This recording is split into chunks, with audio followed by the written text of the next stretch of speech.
ఓకేనా? మనం ఇప్పుడు గడియారం అంటే సమయాన్ని గురించి నేర్చుకుంటాం.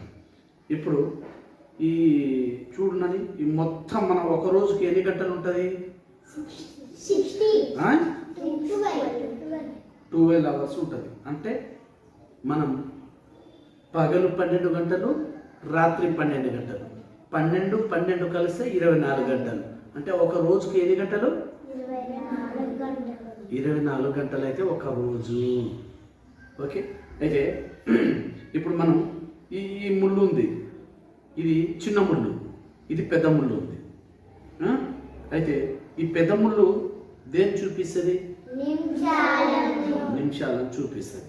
మరి ఈ చిన్న ముళ్ళు దేన్ని చూపిస్తుంది? గంటలను చూపిస్తుంది. గంటలను చూపిస్తుంది. అయితే ఇంకా మన వాచ్లో, నాలాంటి వాచ్లో అయితే సన్నటి ముళ్ళు ఉంటుంది, అది సెకండ్లను చూపిస్తుంది. అయితే చూద్దాం. ఇప్పుడు సెకండ్ల గురించి వద్దు, మనం ఇప్పుడు నిమిషాలు గంటల గురించి నేర్చుకుందాం. ఇప్పుడు చూడు శౌర్య, చెప్పాలి ఇప్పుడు టైం ఎంత అవుతుంది దీంట్లో? ఈ గడియారంలో 11 అవుతుంది. వెరీ గుడ్, జాగ్రత్తగా వినాను. పెద్ద ముళ్ళు వచ్చి నిమిషాలను చూపిస్తుంది, చిన్న ముళ్ళు గంటలను చూపిస్తుంది. ఇప్పుడు మనం ఇది అంటే 11 అవుతుంది అని చెప్పుకున్నాం కదా. అంటే ఇప్పుడు ఈ నిమిషాలు అంటే గంటకి ఎన్ని నిమిషాలు అనుకున్నాం మనం? 60 నిమిషాలు అని అనుకున్నాం. ఎన్ని నిమిషాలు?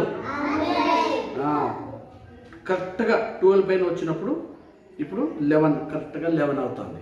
ఓకే, ఇప్పుడు చూడు, ఇప్పుడు ఇక్కడికి ఉంది. ఇప్పుడు ఎంత అవుతుంది అంటే ఎన్ని గంటల ఎన్ని నిమిషాలు అవుతుంది? ఇప్పుడు శౌర్య చెప్పురా, ఎన్ని గంటల ఎన్ని నిమిషాలు అవుతుంది? తక్కువ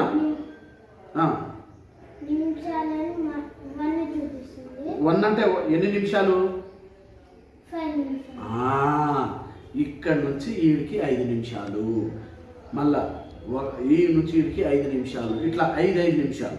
అంటే మనం 12 5 60 అంటే 60 మినిట్స్ 1 అవర్ అని అనుకున్నాం. సో మనం ఇప్పుడు అంటే 11 5 ఓకే, మళ్ళీ ఇప్పుడు ఎంత అవుతుంది శౌర్య? 11 10 ఇక్కడ ఇంటూ చేసుకోవాలి. ఓకే, ఇప్పుడు ఎంత అవుతుంది? ఇక్కడ చూడు,